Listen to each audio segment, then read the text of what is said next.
Sir, గతంలో ప్రభుత్వ స్థలం అని బోర్డు పెట్టారు. ఇది ప్రభుత్వ స్థలం. దీనిపై ఎవరైనా అక్రమ నిర్మాణం చేపట్టినచో వారిపై చట్టపరమైన చర్యలు తీసుకోబడును అన్నారు.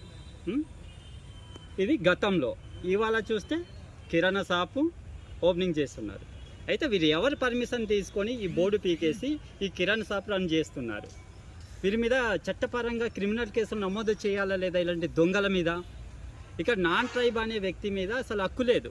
వాడు తమిళనాడు నుంచి వలస వచ్చి ఇక్కడ గిరిజనులు బినామీ పేర్లతో ఇక్కడ లోబర్చుకొని డబ్బుతో ఇంత అన్యాయం చేస్తున్న వ్యక్తిపై ఖచ్చితంగా క్రిమినల్ కేసులు నమోదు చేసి చర్యలు తీసుకొని ఇతనికి మళ్ళీ తమిళనాడుకు పంపించేయాల్సండి.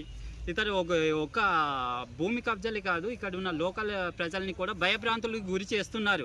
మీ అందు చూస్తాం, మీ తడగా చూస్తామని నాకే స్వయంగా మీరు ఏం పీక్కుంటారో పీక్కోండి, మీరు ట్రైబల్ చేంజ్ చేస్తారని నన్నే వార్నింగ్ ఇచ్చారు.